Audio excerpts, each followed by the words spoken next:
सभी दोस्तों का बेस्ट स्टडी क्लास पे हार्दिक स्वागत है। दोस्तों आज हम आपके लिए farming system, precision farming and sustainable agriculture से जुड़े हुए कुछ अति महत्वपूर्ण प्रश्नोत्तर लाए हैं।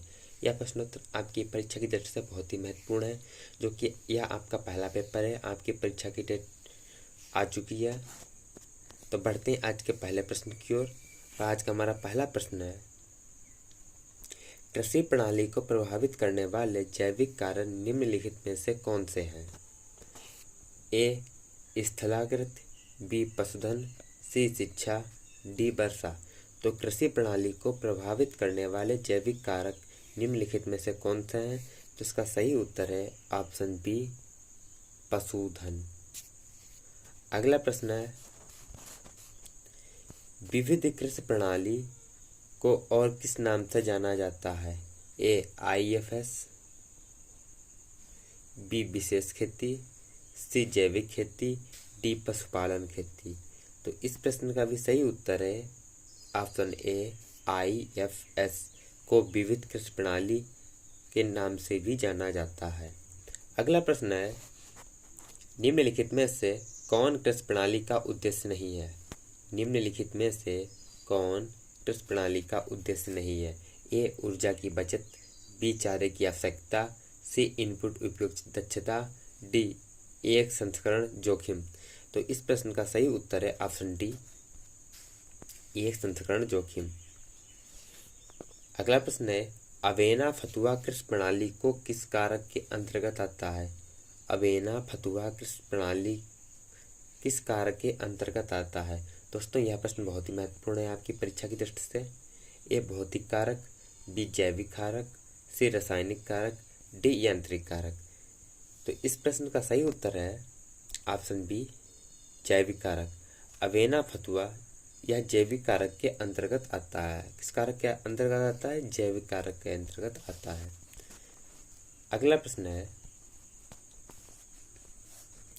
किसानों को सर्वश्रेष्ठ सहयोगी उद्यम का सुझाव दें जब मुख्य रूप से उगाई जाने वाली फसल चावल है।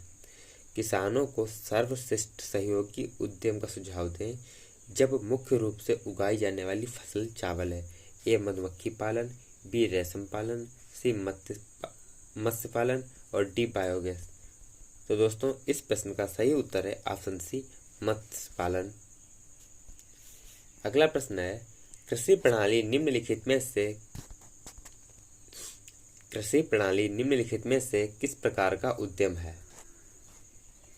ए आश्रित उद्यम, बी स्वतंत्र उद्यम, सी ए और बी दोनों, डी उपरोक्त में से कोई नहीं। तो इस प्रश्न का सही उत्तर है ऑप्शन ए आश्रित उद्यम। कृषि प्रणाली आश्रित उद्यम का एक प्रकार है। बढ़ते हैं अगले प्रश्न की ओर। अगला प्रश्न है, मिश्रित खेती में किस प्रकार का उद्यम है? मिश्रित खेती में किस प्रकार का उद्यम है? ए आश्रित उद्यम, बी स्वतंत्र उद्यम, सी ए और बी दोनों। तो इस प्रश्न का सही उत्तर है ऑप्शन बी स्वतंत्र उद्यम। क्या है? स्वतंत्र उद्यम। और इससे पहले क्या प्रश्न था कि कृषि प्रणाली निम्नलिखित में से किस प्रकार का उद्यम है? दोस्तों इसमें कंफ्यूज होने वाली बिल्कुल कोई बात नहीं है। यहाँ पे है कि कृषि प्रणाली निम्नलिखित में से किस प्रकार का उद्यम है। तो किस प्रकार का उद्यम है कृषि प्रणाली? यह एक आश्रित उद्यम है। क्या है? आश्रित उद्यम। और यहाँ पे बात की जा रही कि मिश्रित खेती की। तो मिश्रित खेती किस प्रकार का उद्यम है? तो मिश्रित खेती यह स्वतंत्र प्रकार का उद्यम है। पढ़ते हैं अगले प्रश्न की ओर। अगला प्रश्न है, कचरे का पुनःचक्रण अवशेष है। कचरे का पुनःचक्रण अवशेष है। ए ऑप्शन ए कृषि प्रणाली के एक घटक, बी उद्देश्य, सी सिद्धांत, डी लाभ। तो इस प्रश्न का सही उत्तर है ऑप्शन सी सिद्धांत। क्या है? कचरे का पुनर्चक्रण किसका अवशेष है? सिद्धांत का। अगला प्रश्न है, सार्वजनिक क्षेत्र में पशुओं को चराने को क्या कहा जाता है? सार्वजनिक क्षेत्र में पशुओं को चराने को क्या कहा जाता है? ए डेयरी फार्मिंग, बी विविध खेती, सी मिश्रित खेती, डी पशुपालन खेती। तो इस प्रश्न का सही उत्तर है ऑप्शन डी पशुपालन खेती। सार्वजनिक क्षेत्र में पशुओं के चरने को पशुपालन खेती कहा जाता है। प्रश्न नंबर 10, निम्नलिखित में से कौन सा सामाजिक आर्थिक कारक है? ए पारिवारिक संरचना, बी शिक्षा, सी खाद्य विविधता। बी शिक्षा, खाद्य विविधता, डी उपरोक्त सभी। तो इस प्रश्न का सही उत्तर है उपरोक्त सभी, अर्थात शिक्षा, खाद्य विविधता और पारिवारिक संरचना। बढ़ते हैं अगले प्रश्न की ओर। अगला प्रश्न है, कृषि कचरे का उत्पादक उद्देश्यों के लिए बेहतर ढंग से पुनर्वनीकरण किया जाता है या किस प्रकार की प्रणाली में है? तो इसका सही उत्तर है डी, बूथ ए और बी, अर्थात विशिष्ट कृषि प्रणाली और एकीकृत कृषि प्रणाली। अगला प्रश्न है, ओलोरीकल्चर से क्या तात्पर्य है? ओलोरीकल्चर से क्या तात्पर्य है?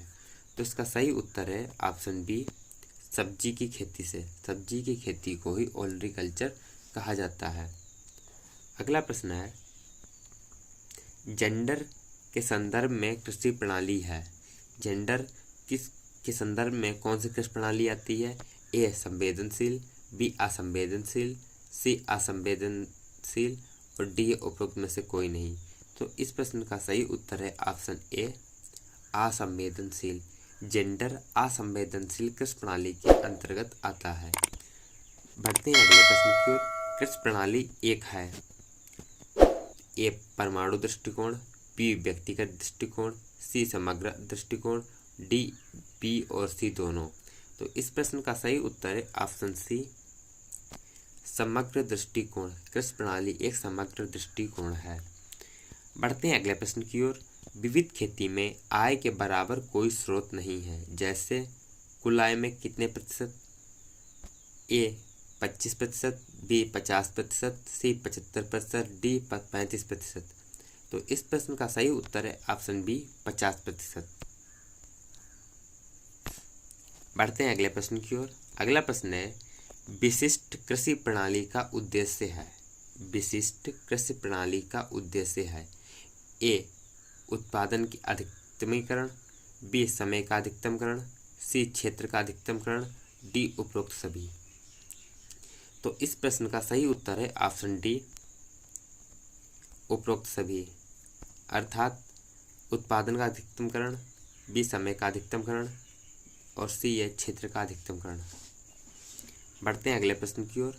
अगला प्रश्न है, IFS की ओर जाता है। अर्थात IFS का क्या मतलब होता है? एक तरीके से ए कम लाभ लागत अनुपात, बी उच्च लाभ लागत अनुपात, सी ए और बी दोनों, डी उपरोक्त में से कोई नहीं। तो इस प्रश्न का सही उत्तर है ऑप्शन बी, उच्च लाभ लागत अनुपात IFS की ओर जाता है। अगला प्रश्न है, निम्नलिखित में से किस उद्यम को एकीकृत किया जा सकता है? आर्द्र या आर्द्र भूमि पारिस्थितिकी तंत्र है। ए कुक्कुट पालन, बी मत्स्य पालन, सी ए और बी दोनों और डी ऑप्शन है उपरोक्त में से कोई नहीं। तो इस प्रश्न का सही उत्तर है ऑप्शन सी, ए और बी दोनों, अर्थात कुक्कुट और मत्स्य पालन दोनों ही उद्यम को एकीकृत किया जा सकता है, या ऐसे भी कहा जा सकता है कुक्कुट और मत्स्य पालन या आर्द्र पारिस्थितिकी तंत्र हैं। बढ़ते हैं अगले प्रश्न की ओर। भारत में मुख्य रूप से कृषि प्रणाली की सिफारिश क्यों की जाती है? ए उत्पादकता बढ़ाने के लिए, बी भारत की 70% जनसंख्या कृषि पर निर्भर है, सी आय बढ़ाने के लिए, डी खेती का सस्ता तरीका। तो इस प्रश्न का सही उत्तर है ऑप्शन बी, भारत की 70% जनसंख्या कृषि पर निर्भर है। बढ़ते हैं अगले प्रश्न की ओर। और अगला प्रश्न है, निम्नलिखित में से कौन IFS का घटक नहीं है? ए ओलोरीकल्चर, बी विशेष खेती, सी बाड़ लगाना, डी रेशम उत्पादन करना। तो इस प्रश्न का सही उत्तर है ऑप्शन डी, रेशम उत्पादन या IFS का घटक नहीं है। बढ़ते हैं अगले प्रश्न की ओर। मृदा क्षमता को किसके द्वारा बढ़ाया जा सकता है? मृदा क्षमता को किसके द्वारा बढ़ाया जा सकता है? ए अकार्बनिक उर्वरक, बी कार्बनिक उर्वरक, सी गहन सिंचाई, डी उपरोक्त सभी। तो इस प्रश्न का सही उत्तर है ऑप्शन बी, कार्बनिक उर्वरक द्वारा मृदा की क्षमता को बढ़ाया जा सकता है।